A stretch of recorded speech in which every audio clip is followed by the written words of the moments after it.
Hi again. It is time for some more soul empowering hypnosis, and we have a lot to look forward to tonight.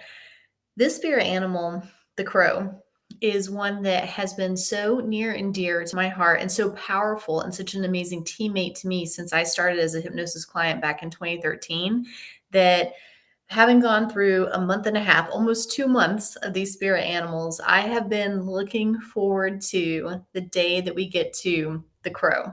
And that is today.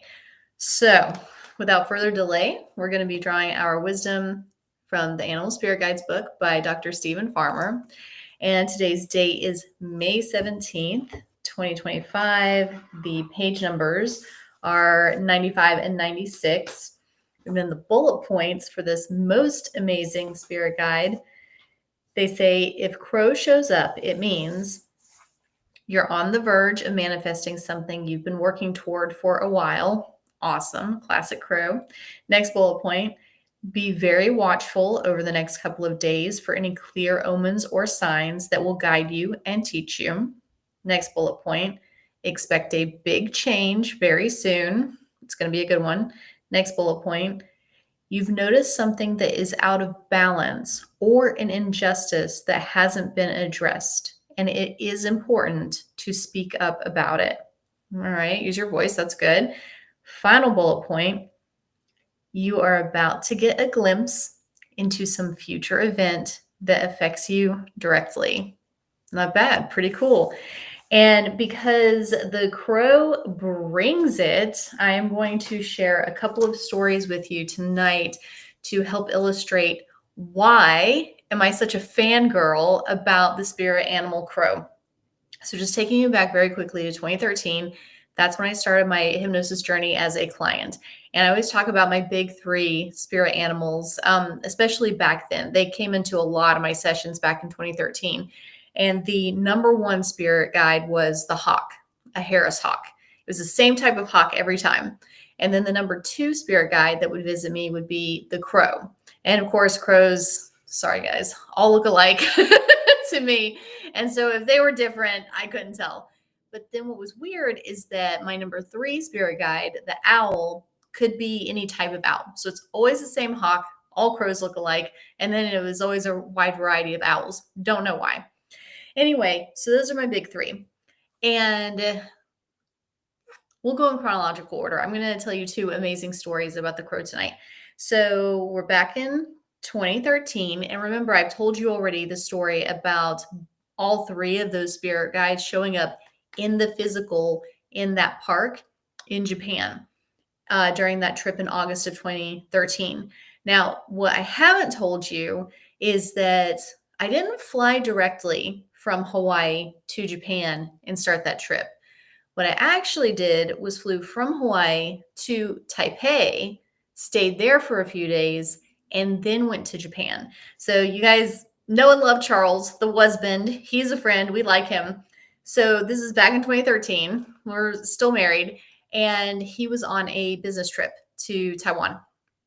And so you guys know about me asking about leading up to the trip to Japan, me having hypnosis sessions, but I rarely ever mention that there's actually a 4 or 5 day stay in Taipei right before that.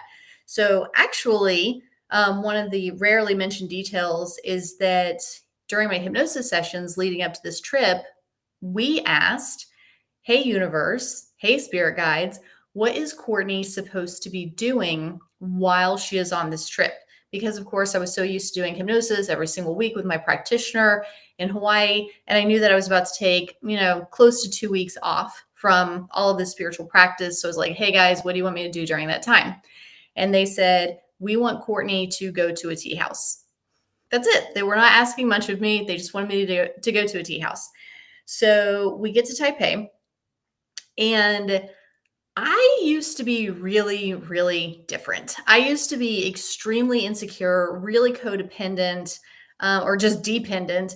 And because remember, I was experiencing a lot of hypnosis for a reason. I needed a lot of help. And we're still just the first few months into me being a hypnosis client. So I'm getting a lot better really fast, but I still have a long way to go. So at this stage of my healing, I am a lot happier, I'm a lot calmer, I'm a lot nicer, but I'm still needy as hell. so when they said, "Hey, Courtney, we want you to go to a tea house," and I was like, "Okay, sure." And then Charles was gone every day, starting early in the day, and then pretty late into the evening, he was gone to these work meetings.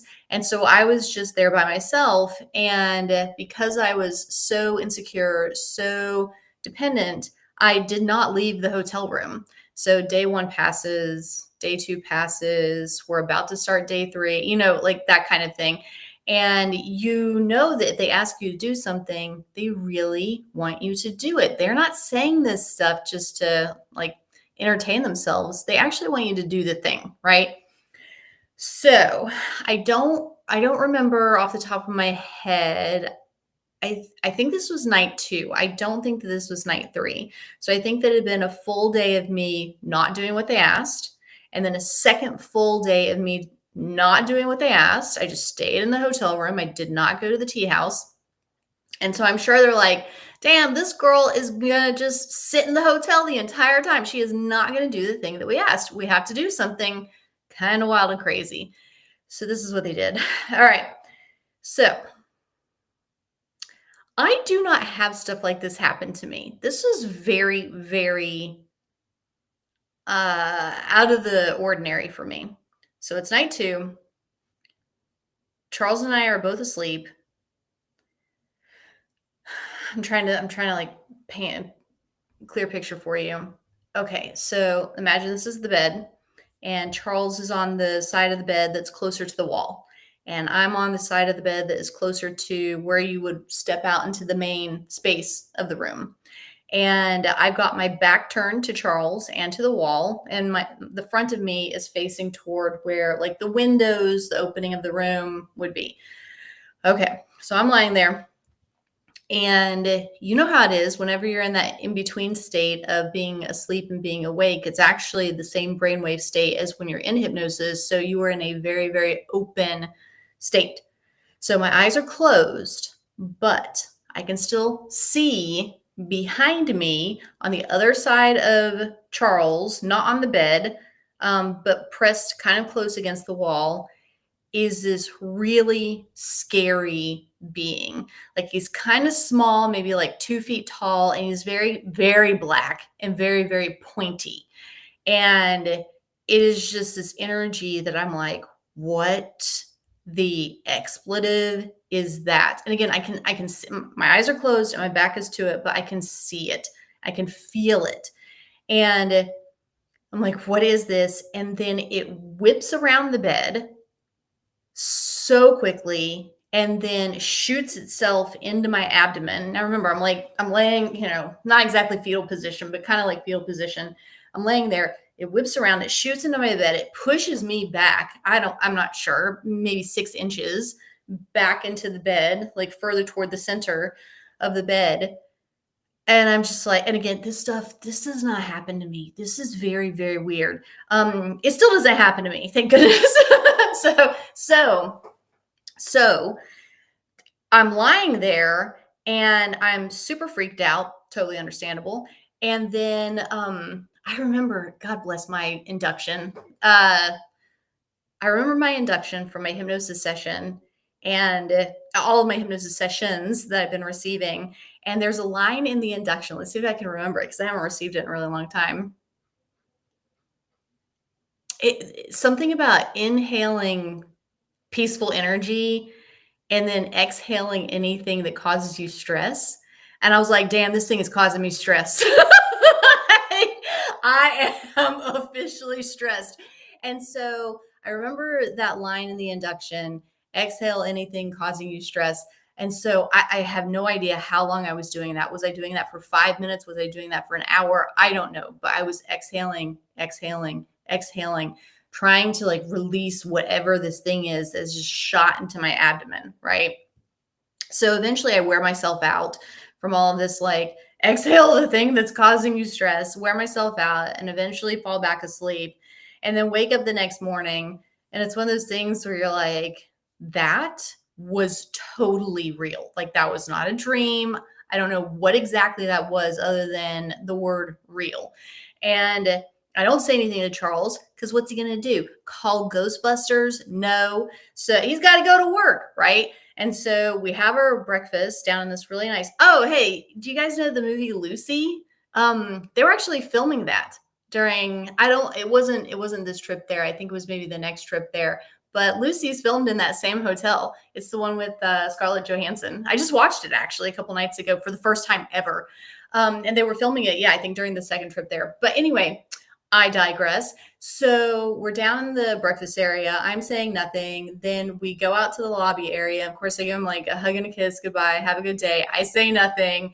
And instead of doing what I would have done had the incident not happened, instead, I march right over to the concierge and I'm like, hey, do you have any tea houses close by? Because there was no way I was spending the day in that room. Not a chance ever. I was like, get me out of there. That place is terrifying. I don't want to be in there alone for sure. So I'm like, hey, concierge, do you know of any tea houses? And he goes, oh, in fact, there is a very famous tea house that's maybe a 5-minute cab ride from here. I'm like, perfect. Let's go do that. And so he does this cute little thing where on the business card of the hotel, he writes the name. And he's like, just give this to the cab driver. He'll know where to take you. And so I follow those instructions. And then I have one book with me, Many Lives, Many Masters by Dr. Brian Weiss. I brought that one book with me on the trip. I had a couple of sheets of paper to write notes on. And then what I ended up doing in the cab is I started to formulate this children's story called The Not Bad Monster. And so I'm writing this story, and it's obviously inspired by the insanity of the night before of this monster that's in this like little boy's closet, and he has a tough time sleeping. And so I'm writing this story, and then we get to the tea house, and I'm continuing writing the story. And as the story takes shape and it's just sort of channeling through me, I realize that the monster's not bad at all, right? That's why it's called The Not Bad Monster. And so then it dawns on me as I'm channeling this children's story that that black thing is not a bad monster. That black thing is the crow. It's my spirit guide. And so what he did, I'm a firm believer in tough love. Like, I'm not mad at tough love at all. I think it has a very good purpose and is very functional. And so they were just giving me some tough love. They were like, we told her nicely what to do. She's not doing it. Okay, we'll just scare the shit out of her. Like, that'll get her to do it. And so, yeah, so it scared me. Tough love got me to the tea house, got me channeling that story, which is really a very good story, by the way. I think I'm going to publish it this year because I can get ChatGPT to do the illustrations for me. That was actually the hang up this whole time, is that I didn't want to have to illustrate another book. It's not fun to illustrate books, for me at least. And so I channeled that story and realized, okay, it's the crow, and had a hypnosis session after I got back to Hawaii, confirmed, yes, definitely the crow, which is pretty amazing. And remember, this is also just a couple days later. That's when the Harris hawk, the crow, and the owl all show up at that castle in Japan, which is extra amazing. So that's one of my crow stories. There's actually a second crow story. It won't take as long. Maybe, I don't think it'll take as long, but none of my stories are very short, but they're all packed with magic. I'm sorry. They're all packed with magic. Okay, so here's the next magical story. This is probably 3 years later, 2016. I call that the year of education. I took so many different hypnosis certification trainings that year. I took a couple of Hay House classes that year as well. And one of the classes that I was taking was in Las Vegas.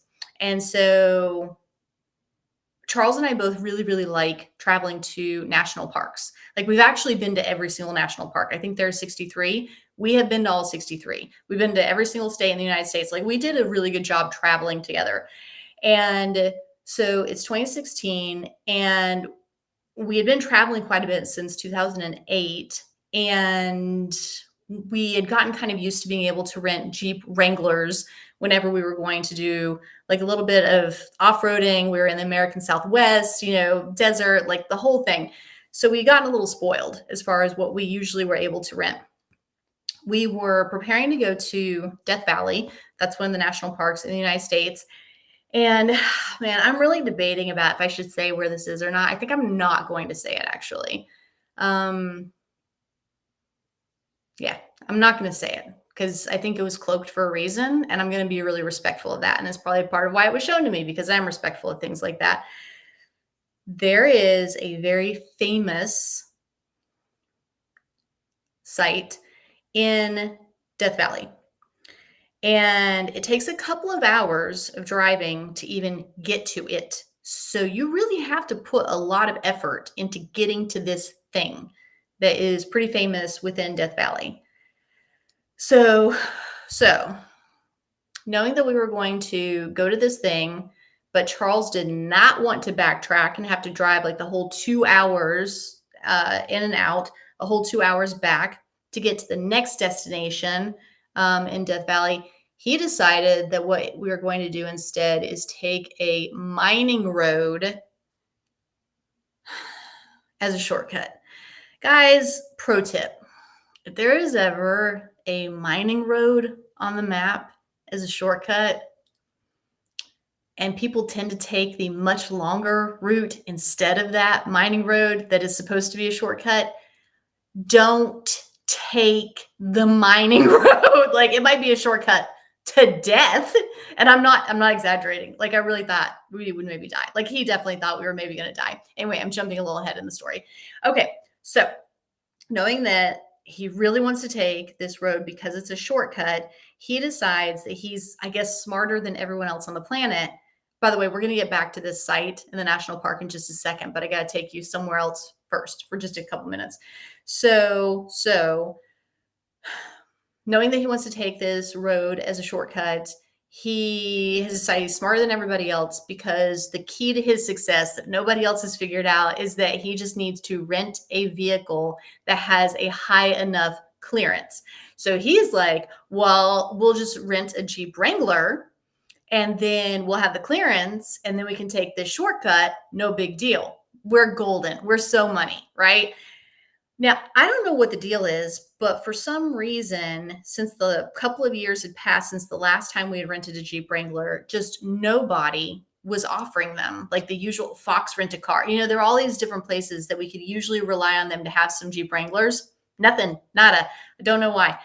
And so he knows about this for at least a couple of weeks leading up to the trip. And he is a worrier. He frets out loud. And so he is worrying, he is fretting, he's talking about it ad nauseum. And like, it got to the point where like, he just kept saying these worries to me. And I was like, I think it's going to be okay. He's like, it's not going to be okay. I was like, I think it's going to be okay. He's like, you don't know that. And I'm like, no, I think it has to be okay. Like, there's no other option. It just has to be okay. He's like, you don't know that. And so then at one point he's fretting some more, and he even like raises his voice and he goes, can't you at least pretend to be worried about this? And I was like, that's what I think I'm trying to do. I am trying to pretend. I am not worried about this. And so I tell you that as far as like manifesting, I don't know who manifested what happens next. Was it me? Was it him? Was it a combination of the two of us? I don't really know, but somebody pulled major magic out of thin air. And I'm in Vegas first for a couple of days. He catches up by way of a flight a couple of days later. He picks me up. We meet at a restaurant for dinner. When we're leaving the restaurant and we're walking to the parking garage where I'm just going to get in the car and we're going to go and start our, next national park trip adventure. He says to me, he was like, yeah, so whenever I landed and got to the rental car company, they pulled me aside and said, hey, we hope it's okay. We have an upgrade for the car that you rented. Because what he decided to do was to rent a Jeep Cherokee. The clearance is not as high. He was pretty sure it was not going to be okay, but that was his best shot at like having any hope of this mining road working out. And so they say, we're sorry, we ran out of Jeep Cherokees, but we have an upgrade for you. We hope that that's okay. And so he tells me, he's like rolling his eyes and like, great, like what? Like monstrosity Escalade are they going to try to put on me, which is going to be like worst case scenario for this mining road. And they turn the corner, and what the lady walks him to is a Jeep Wrangler. And he was like, I will take it. And so sitting in this parking lot in Las Vegas, talking about winning the lottery, is this white Jeep Wrangler. And I'm looking at him like, holy shit. I was like, I told you it'd be okay. Now, again, I don't know who manifested it. Maybe it was the combination of the two of us. I'm not sure, but somebody got it done. Anyway, so we're back in. Now I'm taking you back to Death Valley. And yeah. Okay. All right. So we're at this site that is very famous, takes a lot of work to get to. And we park. There are probably a good 40, 50 people there. And we're walking around and we're looking for the things that are supposed to be the famous things that are supposed to be there that everybody has just driven a couple of hours to even get to. They're not there. Like they're not there.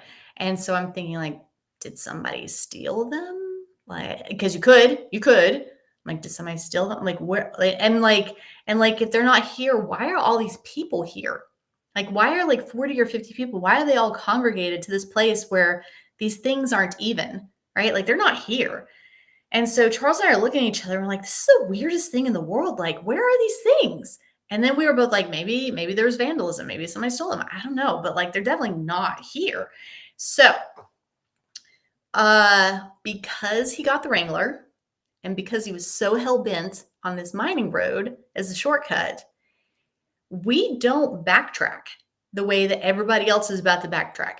We instead keep going a little bit further in the direction that it took to get there in the first place. So we're driving for maybe a minute, 2 minutes maximum. And there's an information sign, like the kind that you see at parks, an information sign. And there's one red car parked there. Who's that car belong to? I don't know. Nobody was there. And I think it was just enough to catch his attention, catch his eye, and make him realize like, oh, this is like a tiny little parking lot with a tiny little sign. And he was like, hey, is it okay if we just stop here for a second just to see like maybe the things that we're looking for are here? And I remember thinking like, this is the dumbest idea ever because of course they're not here. There are 40 or 50 people only a minute and a half down the road, including tour companies that people are paying money to see these things. And they're obviously not here. Like that doesn't make any sense at all. But I keep my mouth shut because I've learned that life is better when you come from a place of yes rather than a place of no. I keep my mouth shut and I'm like, sure.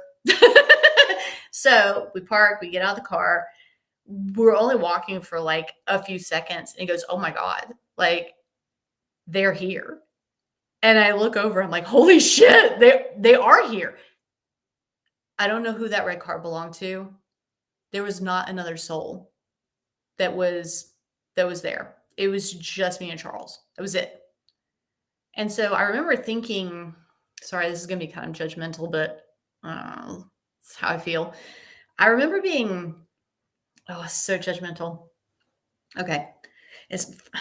I remember being pretty repulsed by the people, not necessarily all of them, but a lot of the people, the 40 or 50 that were at the other site. And when I say repulsed, I mean, they were doing things that I found to be pretty disrespectful of nature.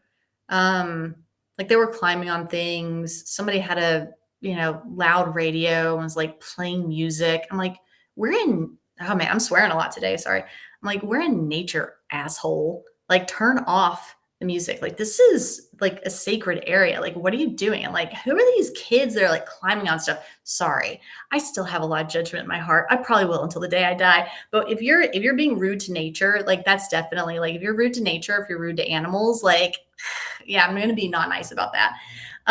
Or kids. Anyway, like don't be mean to kids.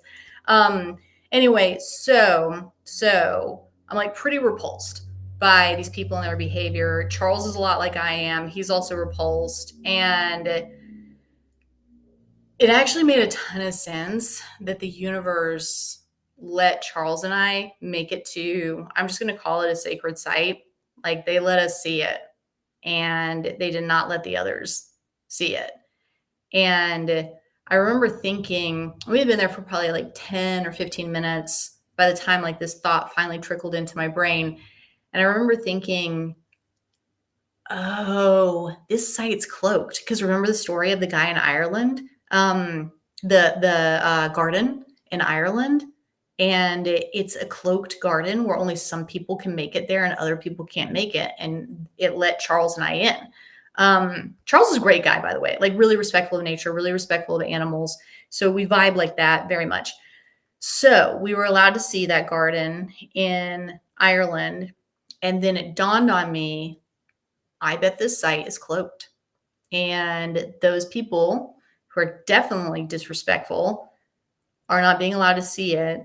And Charles and I are very lucky. And they know that we're going to just be very, very delicate with everything here, and we're being allowed to see it. And this is where the crow comes in. As soon as I had that thought, oh, this is cloaked and we're being allowed to see it, I don't know where they came from, but these two crows just suddenly started to like circle. Like they came out of nowhere and then started to circle around me. Charles was pretty far away from where I was at that point and just started to circle around me. And they were flying so low and so slowly that I could hear the flap, like the air against their wings. And I was just like, holy crap, like I've never seen a crow do that. And then I don't know, maybe 5 or 10 more minutes pass, and Charles and I are back together. Like he's walked back toward me. We're back by the car at this point. And I start to say the words out loud. And I remember, I think the words, this place is cloaked and we've been allowed to see it. And the crows like start doing that thing. And so then like 5 or 10 minutes pass. Then I start to say out loud to him, hey, remember that garden in Ireland that was cloaked and we were allowed to see it? I think this place is cloaked and we were allowed to see it. And then the crows came right back in that same exact moment again into that whole like circling. I was like, okay, I'm just going to go ahead and take that as a for sure confirmation. So that is the second crow story where I'm just like, yeah, like I think that we were allowed to see something because we deserved to, because we earned it, because they knew that it could be trusted with us. And so taking this to your hypnosis session tonight, I don't know exactly what's going to come in, which is like my favorite thing, because then I'll just channel and go with the flow. But I do know they've given me one thing. I do know that what we're going to do is ask for something to be revealed to you that you have earned. Like you deserve it. You've done the work. You've been the good person. You know, whatever it takes to get to a next level that a normal person just like, they're just not doing it, but you are. You're going to get to see like whatever that is. That's going to get to be revealed to you tonight. So that is the one thing that I know for sure that we're going to do in the hypnosis session tonight. So yeah, I feel like there's a lot of magic in the air. The final thing that I'll say about the crow before we get started into the hypnosis session is, I want to say it was 2, 3, maybe just a few days ago, not many days ago at all. I was walking the hill, my neighborhood walk that I love so much. And I now know what the sound of a hummingbird sounds like, because there's a little neighborhood hummingbird that whenever I walk up to this one section, he makes this little shrill sound and then does this little flyby. And it's not aggressive. It seems like he's trying to get my attention. He's not trying to dive bomb me. And so he gets my attention with this little sound and then this little flight. And normally he does that several times, and it's really, really cute. And I talk to him, I tell him he's beautiful, and then I see him, and you know, and then eventually he doesn't do it anymore, and then I go on my way. But this time, for some reason, he only did it either once or twice. It was not very much at all. And so I stood there longer waiting for him, because normally he's going to do it like maybe 8 times. There's a little bit of a show. It's really cute, but he only did it once or twice. And because I stood there quietly waiting for a little bit longer than normal, in my exactly where I was looking, thinking the hummingbird would go by again. Instead, what comes in? A crow. And for the second time in my life ever, you just heard the first time, for the second time in my life ever, I got to hear a crow fly low and slow enough that the of the wings happened. And it made me think about that time in Death Valley. And then it's really, really cool that that happened just a few days before. Who do we get to in our spirit animals? The crow. Anyway, I got a mad crush on the crow. I love him very, very much. Guys, let's do some hypnosis. Thank you for sitting through definitely the longest stories that I've told during this month and a half that we've been doing this. But yeah, he's treated me well, and he's going to treat you well too.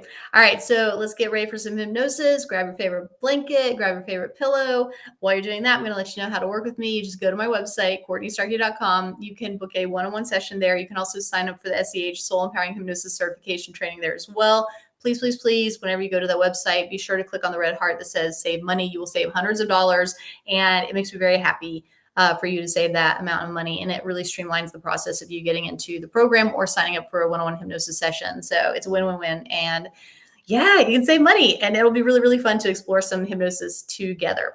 Okay, I hope I gave you enough time to get ready for some hypnosis. And I'm going to close my eyes along with you, and we'll just see what the crow has to share. All right. So beginning to enjoy the feeling of having your eyes closed.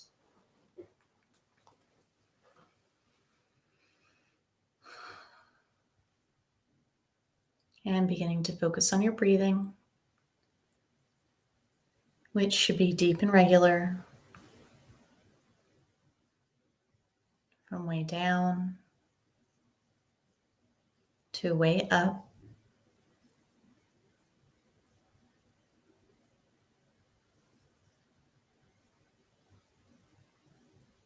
And as you're taking those nice, deep, relaxing breaths,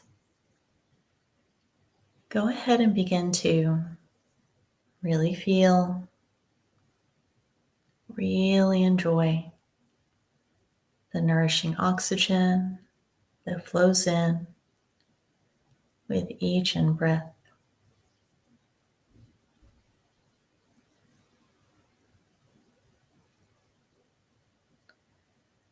Beginning to really feel, really enjoy the peaceful energy, the magical energy that flows in with each in-breath.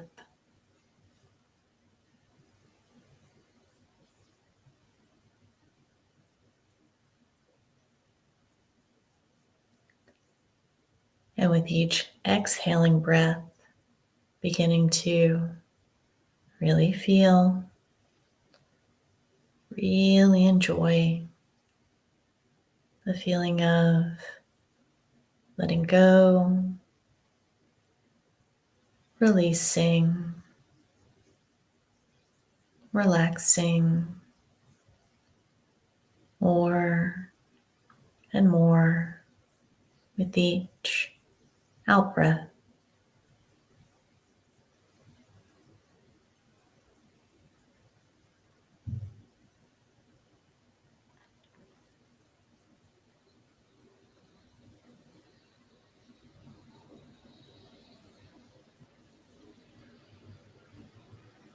And as you continue to take those nice, deep, relaxing breaths, go ahead and invite in a really warm, loving, protecting energy. This energy of protection begins to flow into the top of your head.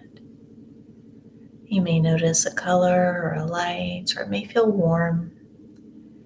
As this energy of protection continues to flow from the top of your head all the way down your entire body, all the way down to the tips of your toes, so that your entire body is filled, bathed with this warm, loving, protecting energy, so much so that you begin to glow and radiate a halo of protection all the way around your entire body, as you get to enjoy feeling so calm, so peaceful, so safe, so relaxed.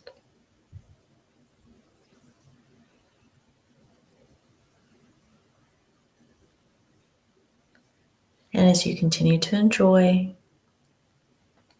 that wonderful feeling,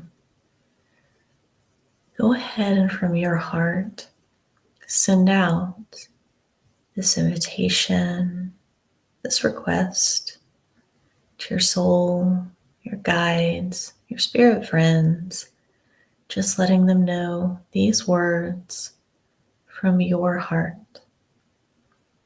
I am open and I am ready for the beautiful energy, the wonderful wisdom, the truths that will be revealed to you, the big magic. I am open and I am ready. Taking your time, there's never any rush. Sending that invitation until it feels complete.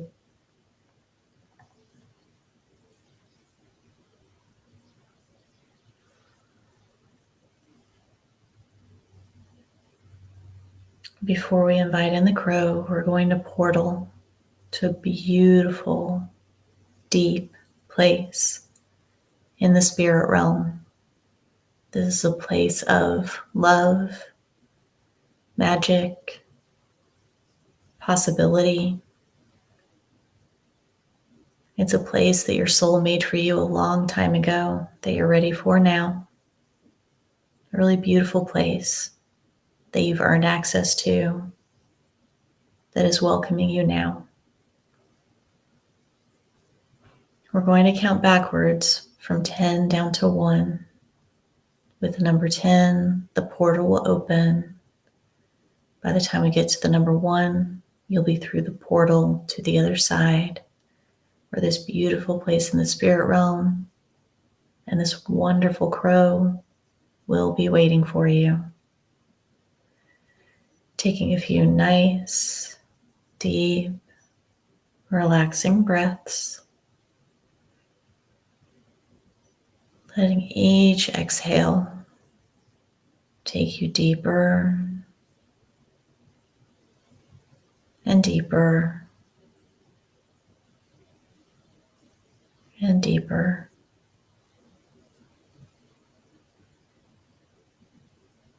As you open the portal, 10, moving into it so easily. 9,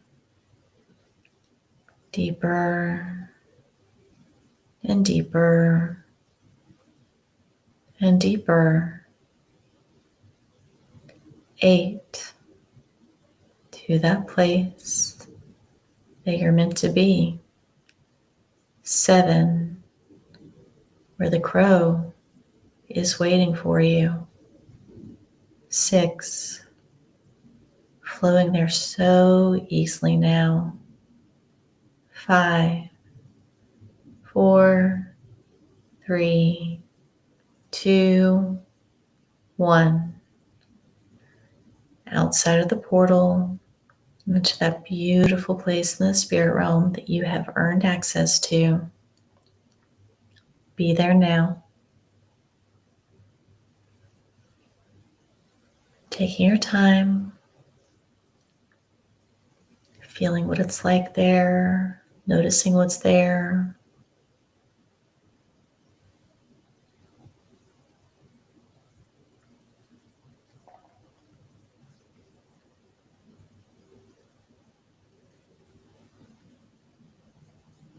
Maybe you already perceive the crow. Maybe it's time to invite the crow in now. Inviting the crow in with your heart. Knowing that when he appears, maybe you will see him, and maybe you will hear him or sense him or just know that he's there. However he shows up, go ahead and ask him, what would he like to reveal to you that you are now ready for? What is cloaked to others? What was cloaked to you in the past that you are ready to perceive now, to know now, to become now? We're going to sit quietly for a few minutes, finding out all about what the crow would like to share with you that you are now ready for. And remember, you can always ask follow-up questions or clarifying questions. Sitting quietly now. Enjoy.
taking a few more moments.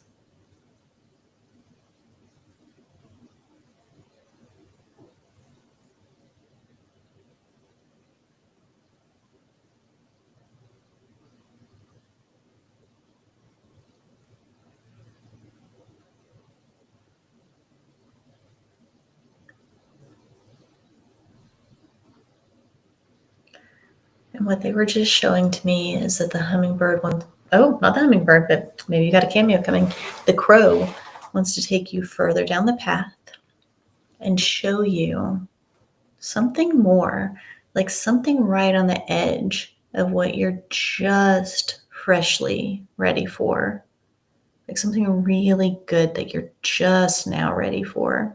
So letting the crow, and maybe a hummingbird is involved, slip of the tongues could be a Freudian slip, let that go to the precipice, like your personal edge of what you're just now ready for. It's really, really good. Moving there now. Let's see what they're going to show you. Enjoy.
Taking a few more moments.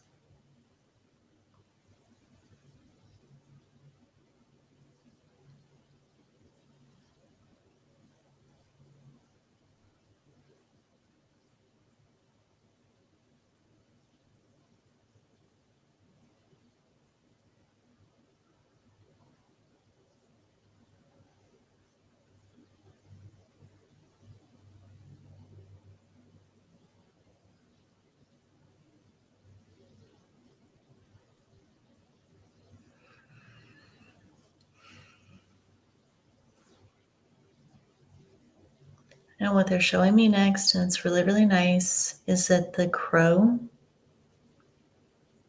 wants to whisper something in your ear, and it's like a transformation spell that it will allow you to transform, morph, become a different version of you. It's really, really nice, but it's different than what you normally are.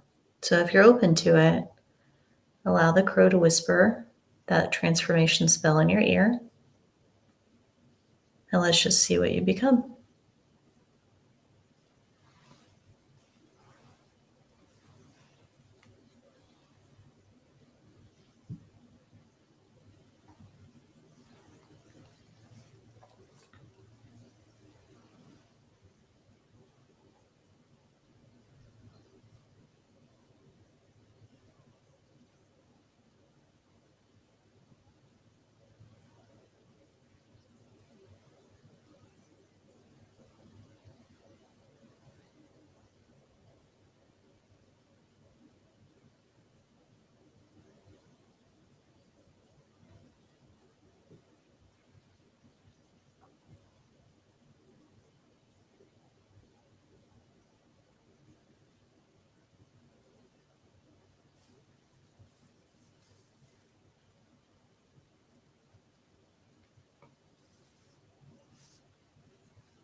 Taking a few more moments.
And as our final exercise tonight, they're being very clever about this. You know how I always mention how important it is to take action on what they bring up to you in your hypnosis sessions. So, as the final exercise tonight, they want to offer you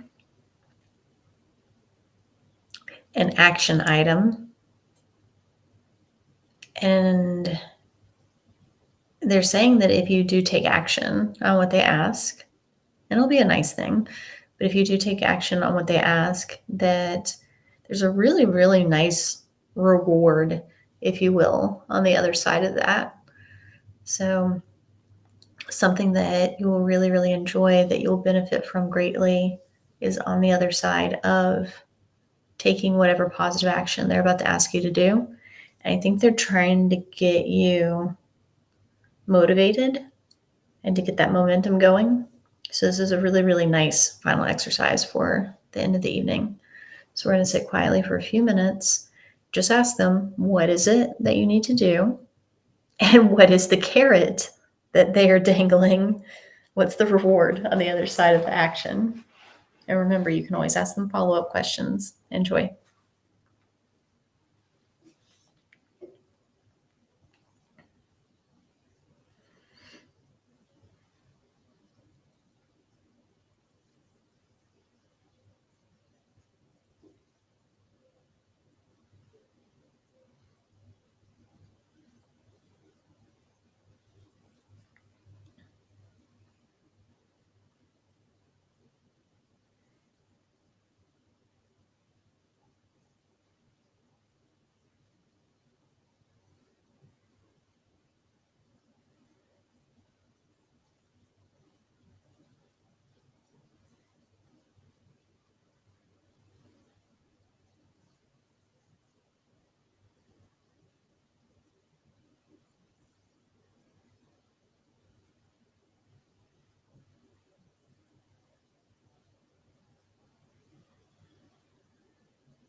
Taking a few more moments.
And before we begin the process of bringing you back, go ahead and send a lot of love, a lot of gratitude to your soul, your guides, your spirit friends, the crow, maybe the hummingbird came in too.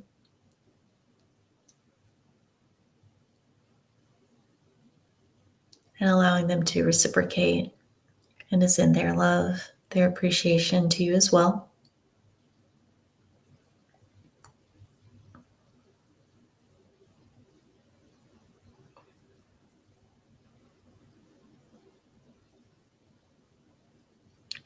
And knowing that we're going to be bringing you back in just a moment, know that when you are back, that all of your day-to-day activities will return just like normal.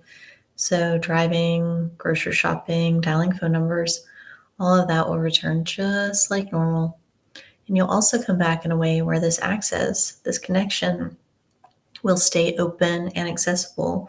This beautiful forward momentum, this path that's opening for you will stay open and accessible at whatever percentage feels good to you. And beginning the process of coming back now to this time, this place, the cozy cushions underneath you. Also returning your focus to the sounds inside of the room and the sounds outside of the room. And now returning your focus to your wonderful body and your wonderful breathing. And now as you're focusing on your breathing, really feeling, really enjoying the vivacious energy that flows in with each in-breath. Really feeling and really enjoying the positive future and momentum energy that flows in with each in-breath. And really feeling and really enjoying the enlivening and enthusiastic energy that flows in with each in-breath. And taking 2, 3, or 4 more really energizing, really enthusiastic in-breaths. And then opening your eyes, wide awake and alert, and all the way back now. Whew. Welcome back. Oh my gosh. Guys, whatever they ask you to do, and sometimes it's easy, like go on a nature walk, and sometimes it's more challenging, like forgive your mother, like whatever it is that they asked. I would take the action and I wouldn't delay. I've noticed that the Taiwan story about go to a tea house, they really, even if it's something that seems so like who cares or innocuous, or it was going to a tea house, like I can't even imagine like why they would care about that so much, but they did. And you just don't know what's important to them, and you just don't know what's important to you until you actually take the steps to do it and live it and then see what happens. Thank you, April. Thank you, Jay Emmanuel. Or Jay, I don't know why I threw an E in there. Man, I'm like just saying what I want tonight. Okay. Wait. Oh. April, I think it's a murder of crows. I don't think it is it a congress of crows? I think it's a murder, which is funny. As far as like what's a group of crows called? Murder. Which is pretty funny. And then April, I'm glad that you know what hummingbirds sound like as well. Like it's definitely not a sound that I would have been familiar with until going on this walk and having this little friend be so active with me. And then she must know that I'm doing this session right now, but and I never ever pull out my phone during these things. But yeah, okay. So Liz, she just sent me a text like maybe half an hour ago, and the text just said, "Look, a crow yelling."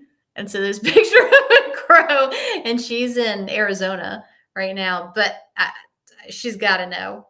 I'm going to message her in a minute and ask if she knows, or if that's just like another weird coincidence. But I feel like she's got to know.